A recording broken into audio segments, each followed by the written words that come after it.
So losing my mother was huge. My father was gone. Now my mother's gone. At the very same time this all happened, my very best friend, who I had been friends with for years, whose name was Steve, passed away from HIV and AIDS. And this all hit all pretty much at the same time. My mom died. My best friend died. It was a real bad time. But I was at the height of success with Coma, and I was living in the limelight. And I would just continue to numb all this stuff that was going on with cocaine and alcohol. And so one day I had a doctor's appointment, a regular routine doctor appointment. I went in, and I had been being tested for HIV and AIDS the whole time, and I was always good. And it was one of those things you never thought would ever touch you, even though I had lost several friends to HIV and AIDS. And shockingly enough, my test came back positive, and I found out I was HIV positive. So now we've got the loss of my mother, the loss of my best friend from AIDS, and now I was just told that I was HIV positive.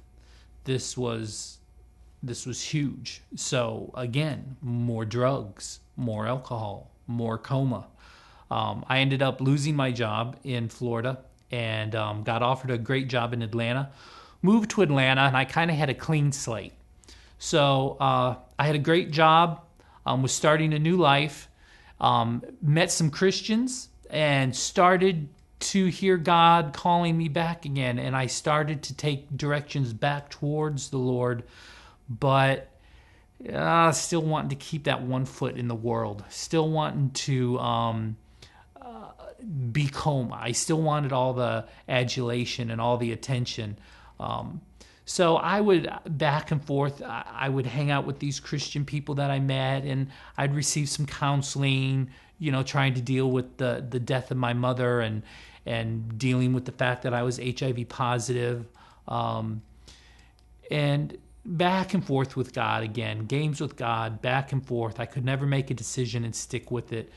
I also got introduced to crystal meth while I was in Atlanta. I take the drugs, but the drugs like me. I take the drugs. Crystal meth is basically cocaine times 10.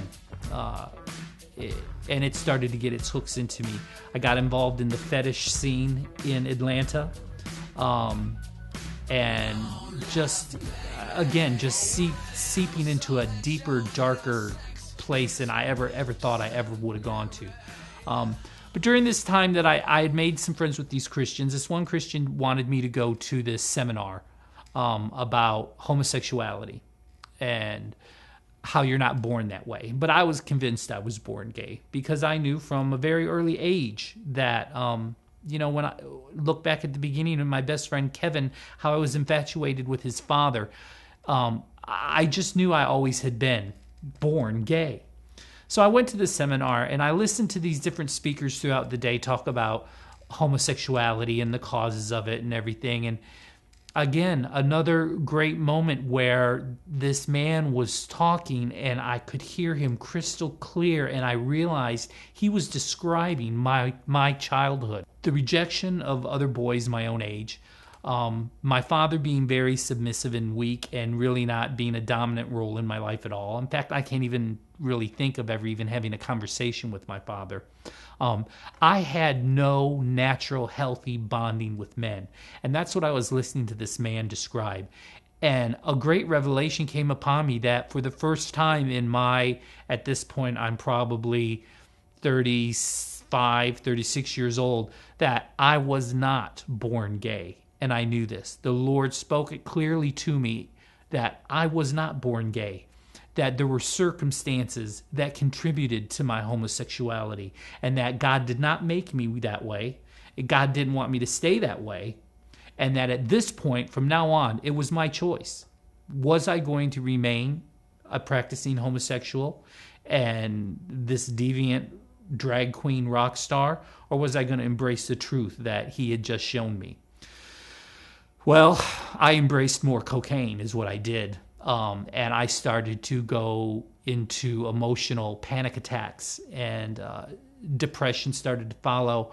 I was using drugs at work. I was found out that I was using drugs at work, and of course I was fired.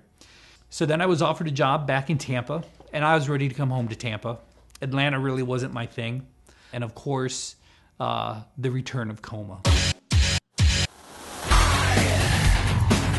All the nightclubs did a lot of advertising, a lot of promoting the return of Coma, and I jumped right back into the whole scene again. Lots of money, lots of drugs, lots of fast living, and the success and fame of Coma.